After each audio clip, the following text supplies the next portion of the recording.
Hi guys. We were going through the Declaration of Independence and Constitution.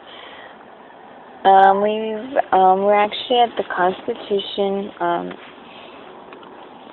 We did the Declaration of Independence previously, and we're on the articles.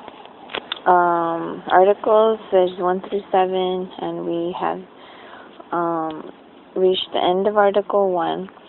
We were at no state shall, without the consent of Congress, lay any duty of tonnage, keep troops or ships of war in time of peace, enter into any agreement or compact with another state or with a foreign power, engage in war unless actually invaded or in such imminent danger as will not admit of delay. Then Article 2, Section 1. The executive power shall be vested in the President of the United States of America. He shall hold his office during the term of 4 years, and together the Vice President chosen for the same term be elected as follows. Each state shall appoint in such manner as the legislature thereof may direct a number of electors equal to the whole number of senators and representatives to which the state may be entitled from the Congress. But no senator, representative, or person holding an office of trust or profit into the United States shall be appointed an elector. The electors shall meet in their respective states and vote by ballot for 2 persons, of whom one at least shall not be an inhabitant of the same state with themselves. And they shall make a list of all the persons voted for and of the number of votes for each, which list they shall sign and certify and transmit sealed to the seat of the government of the United States, directed to the President of the Senate. The President of the Senate shall, in the presence of the Senate and the House of Representatives, open all the certificates, and the votes shall be counted. The person having the greatest number of votes shall be the President. If such number be a majority of the whole number of electors appointed, and if there be more than one who has such majority, and have an equal number of votes, then the House of Representatives shall immediately choose by ballot one of them for president, and if no person have a majority, then from the 5 highest on the list, the said House should, in like manner, choose the president. But in choosing the president, the votes shall be taken by state, the representation from each state having 1 vote. A quorum for this purpose shall consist of a member or members from 2/3 of the Senate and a majority of all the states, 2/3 of the states, and shall be necessary to a choice. In every case, after the choice of the president, the person having the greatest number of votes of the electors shall be the vice president. But if there should remain 2 or more who have equal votes, the Senate shall choose from them by ballot the vice president. The Congress may determine the time of choosing the electors and the day on which they shall give their votes, the days shall be the same throughout the U.S. No person except a natural-born citizen or a citizen of the U.S. at the time of the adoption of Constitution shall be eligible to the office of President. Neither shall any person be eligible to that office who shall not have attained the age of 35 years and been 14 years a resident within the U.S. In case of the removal of the President from office or his death, resignation, or inability to discharge the powers and duties of the said office, the same shall devolve on the Vice President, and the Congress may by law force for the case of removal, the Congress may by law provide for the case of removal, death, resignation, or inability both of the President and Vice President, declaring what officers shall then act as President. Such officers shall act accordingly until the disability be removed, or the President shall be elected. A President shall, at stated times, receive for his services a compensation which shall neither be increased nor diminished during the period for which he shall have been elected, and he shall not receive within that period any other emolument from the U.S. or any of them. Before he enter on the execution of his office, he shall take the following oath or affirmation. I do solemnly swear or affirm that I will faithfully execute the office of President of the U.S. and will, to the best of my ability, preserve, protect, and defend the Constitution of the United States.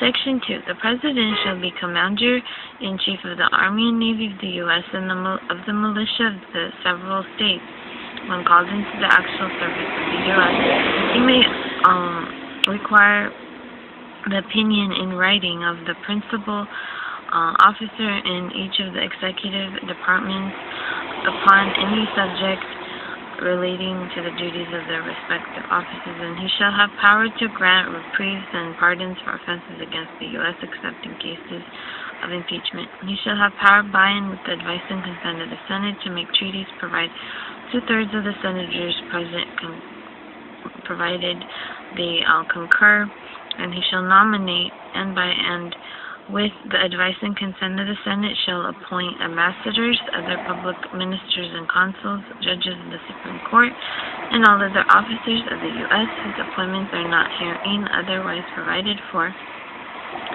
and which shall be established by law. But the Congress may by law vest the appointment of such inferior officers as they think proper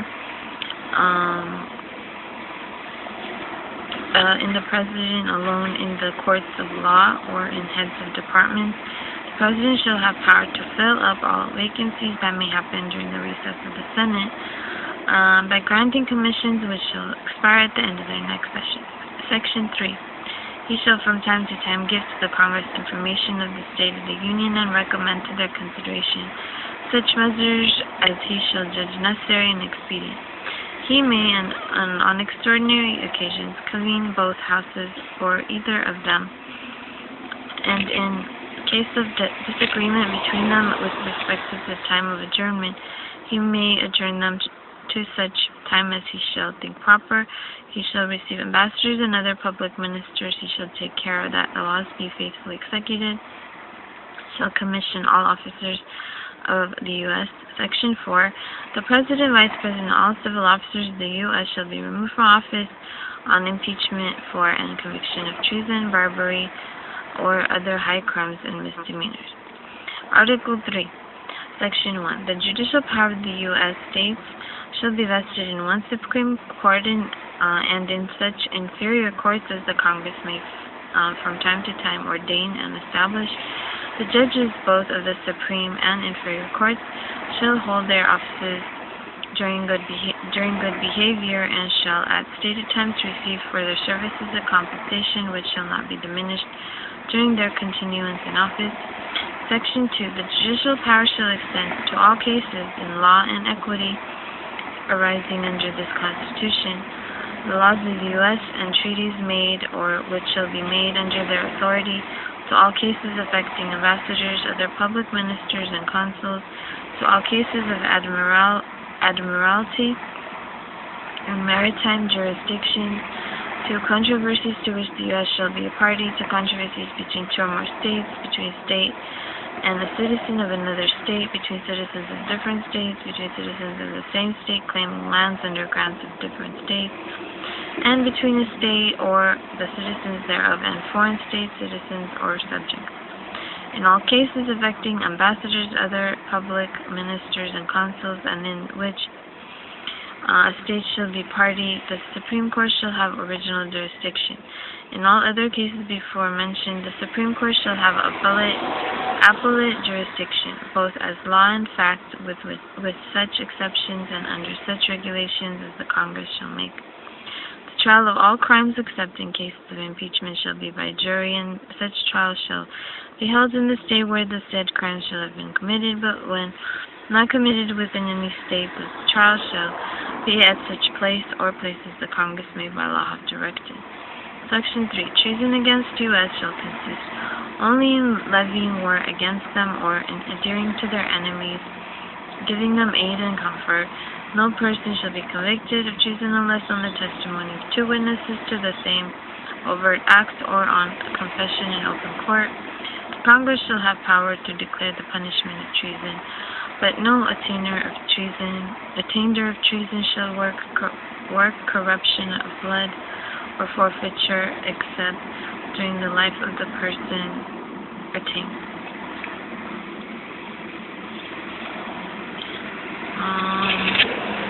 Article 4, Section 1. Full faith and credit shall be given in each state to the public acts, records, and judicial proceedings of every other state, and the Congress may generate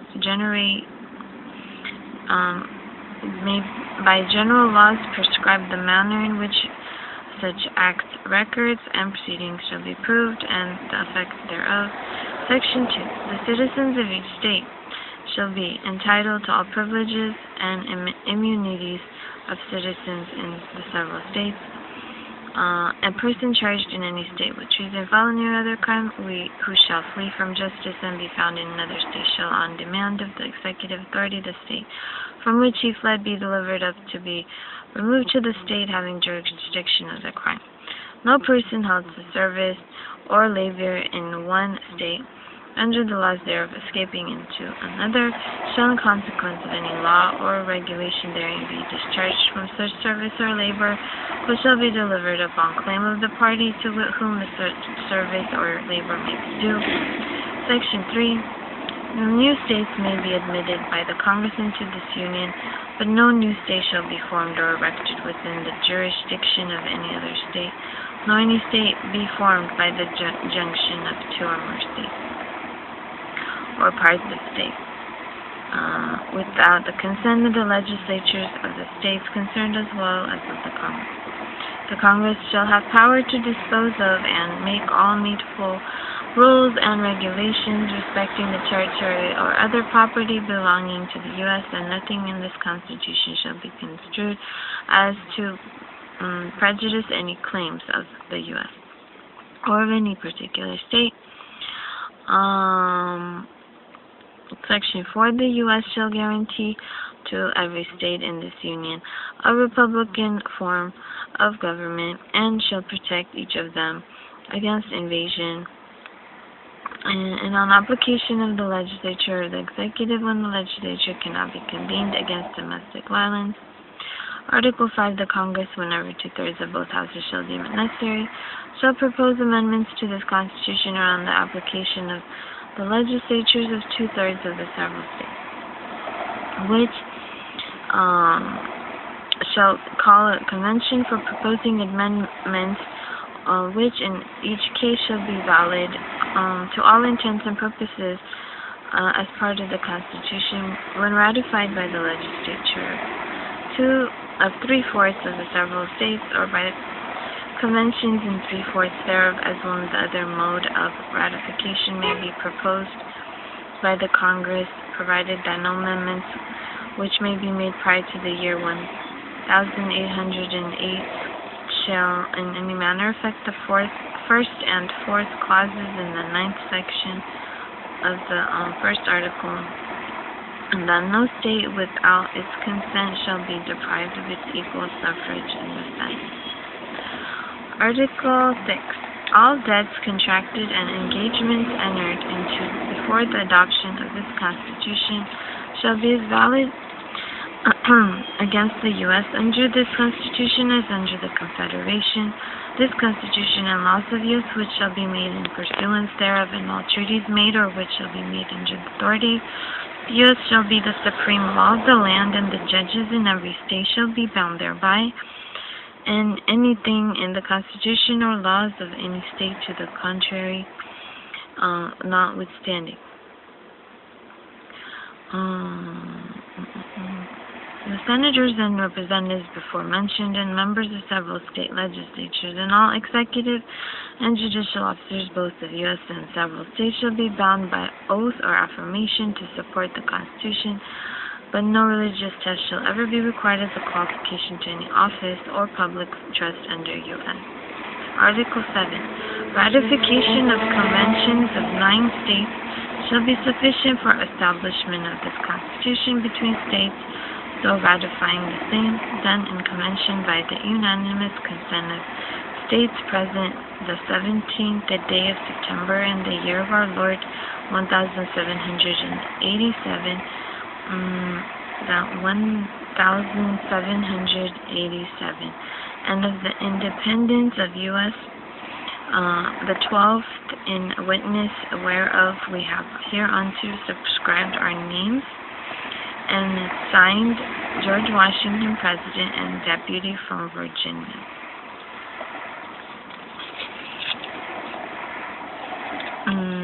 In convention Monday, September 17, 1787, represent the states of New Hampshire, Massachusetts, Connecticut, Mr. Hamilton, from New York, New Jersey, Pennsylvania, Delaware, Maryland, Virginia, North Carolina, South Carolina, and Georgia. Resolved that the preceding Constitution be laid before the U.S. in Congress assembled, and that it is the opinion of this Convention that it should afterwards be submitted to a Convention of Delegates chosen in each state by the people thereof under the recommendation of its legislature, for their assent and ratification, and that each Convention assenting to and ratifying the same shall give notice thereof to the U.S. in Congress assembled.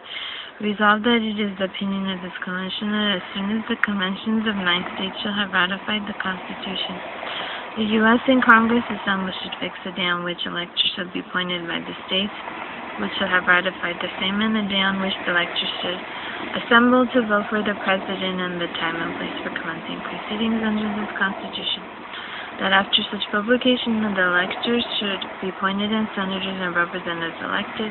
The electors should meet on the day fixed for the election of the President and should transmit their votes certified, signed, sealed, and directed as the Constitution requires to the Secretary of the United States in Congress assembled. That the senators and representatives should convene at time and place assigned. That senators should appoint a President of the Senate for the sole purpose of receiving, opening, and counting votes for the President, and that after he shall be chosen, the Congress, together with President, should without delay proceed to execute the Constitution. By the unanimous order of Convention, George Washington, President, and W. Jackson, Secretary. Congress of the United States begun and held at the city of New York on Wednesday, the 4th of March, 1789. Wow, that's actually my daughter's birthday, 4th of March. The conventions of a number of the states having at the time of their adopting the Constitution expressed a desire in order to prevent misconstruction or abuse of its powers that further declaratory and restrictive clauses should be added, and is extending the ground of public confidence in the government and will best ensure the beneficent ends of its institution. Resolved by the Senate and House of Representatives of the U.S. of American Congress assembled 2/3 of both houses, concurring that the following articles be proposed to the legislature of the U.S.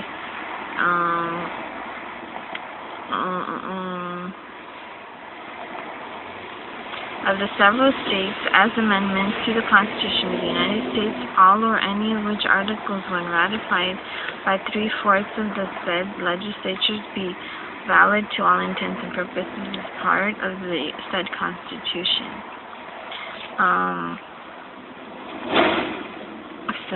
Articles in addition to an amendment to the Constitution of the U.S. of America proposed by Congress and ratified by the legislatures of the several states pursuant to the 5th article of the original Constitution, signed Frederick Augustus Muhlenberg, Speaker of the House of Representatives, John Adams, Vice President of the United States and President of the Senate, attest John Beckley, Clerk of the House of Representatives, and Sam A. Otis, Secretary of the State. On September 25, 1789, the Congress transmitted to the state legislatures 12 proposed amendments, 2 of which having to do with congressional representation and congressional pay were not adopted. The remaining 10 amendments became the Bill of Rights. And the amendments concerning congressional pay was ratified on May 7, 1992, becoming the 27th Amendment to the Constitution. Okay, amendments. So there's 27 amendments currently to the Constitution.